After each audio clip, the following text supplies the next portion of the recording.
स्वागत है आप सभी का एक बार फिर से मेरे YouTube चैनल पे और Facebook पेज पे। तो दोस्तों, जैसा कि आप लोग मालूम है कि हमारे गोड्डा जिले के कस्बा मदरसे का भी मामला ख़त्म ही नहीं होने वाला है और उस लड़की को अभी तक जो है इंसाफ नहीं मिला है।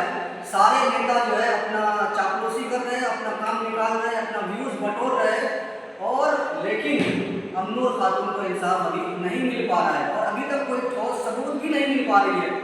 न प्रशासन सही से कुछ बता पा रही है लोगों को, न कुछ बड़े नेता बता पा रहे हैं लोगों को और न ही जो ज़मीन से जुड़े हुए लोग हैं, जो वहाँ के कार्यकर्ता हैं और जो मदरसे के जो लोग हैं वो भी नहीं सही से बता रहे हैं कि आखिर माजरा क्या है और आखिरकार अमनूर को इंसाफ मिलेगा भी या मामला यहीं पर दबा दिया जाएगा। आपको बता दूं कि ये मसला हाईकोर्ट तक पहुँच गया है, लेकिन अभी भी इस मामले में कोई ठोस जानकारी अभी तक किसी भी प्रशासन ने नहीं दी है।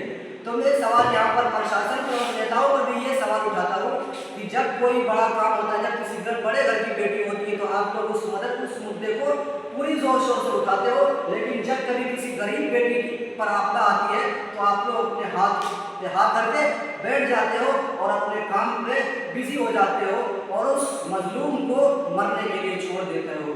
लेकिन मैं सवाल यहाँ पर सिर्फ लोगों से नहीं करना चाहता हूँ, मैं सरकार से भी सवाल करना चाहता हूँ कि हेमंत सोरेन जी, आप क्या कर रहे हैं? आपकी सरकार में ये हो क्या है? आपने वादा किया था बेटी बचाओ, बेटी बचाएंगे, बेटी पढ़ाएंगे, हम सबकी बेटी को, सबकी हिफाजत करेंगे, सबकी बेटी को एक समान से देखेंगे। कहाँ गई आपकी समानता? कहाँ गए आपके वादे? और हमारे क्षेत्र की विधायिका दीपिका पांडे सिंह से भी मैं कहना चाहता हूँ कि आप आ जाती है हर 5 साल में वोट लेने के लिए, ऐसे हाथ बिखा के हाथ जोड़ के आ जाती है। अब क्या हुआ? आप क्यों नहीं आ रही है आप मिलने के लिए? आपको शर्म नहीं आ रही है?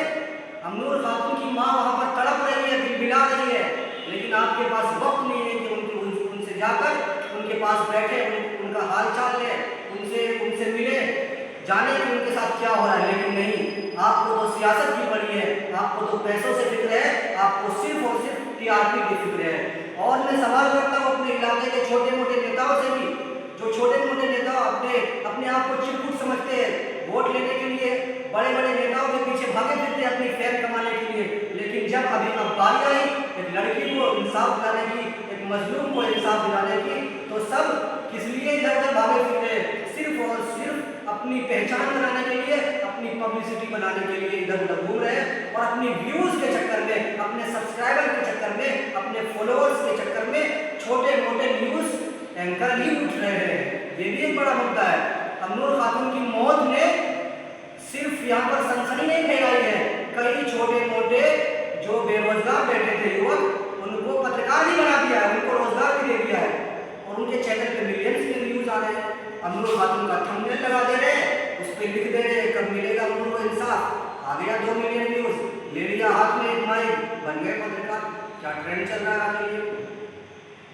तो मैं ये कहना चाहता हूँ कि कम से कम यहाँ जो मुद्दा है, प्रशासन को ये बताना चाहिए कि आखिर हो क्या रहा है, कहाँ तक बात पहुँची है, पोस्टमार्टम रिपोर्ट में क्या आया है, क्या मसला चल रहा है, मौलवी साहब ने क्या किया है, उनके ऊपर जो एलिगेशन लगे हैं, उनके जो ऊपर जो आरोप लगे हैं, उनको प्रशासन तय करे कि उनके ऊपर जो आरोप लगे हैं वो सही भी है या गलत भी है।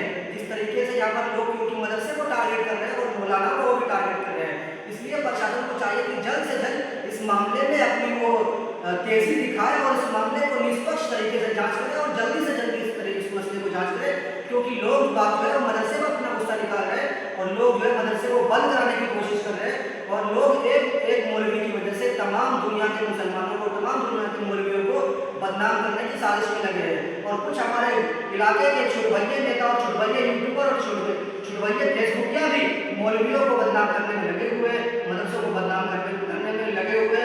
तो मेरा उन सबको खुला चैलेंज है जो मदरसे को बदनाम करने में लगे हुए, जो मौलवियों को बदनाम करने में लगे हुए, मेरा उनसे खुला चैलेंज है कि तुम आओ मेरे सामने बैठो, 1 घंटे बैठो, तुम मुझसे माफी ना मांग रहे हो तो मेरा नाम भी मोहम्मद मुस्तकीम है। और मैं इन सरकार से चैलेंज करना चाहता हूँ, इस सरकार से मैं कहना चाहता हूँ, जो हुकूमत में बैठी है, जो केंद्र में बैठी है और जो झारखंड में सरकार है, उन सब में सरकार से मैं कहना चाहता हूँ कि अगर हमारी माओ बहनों की हिफाजत करना तुम्हारे बस की नहीं है तो सुन ले हुकूमत, हम तुझे नामर्द कहते हैं। धन्यवाद मित्रों।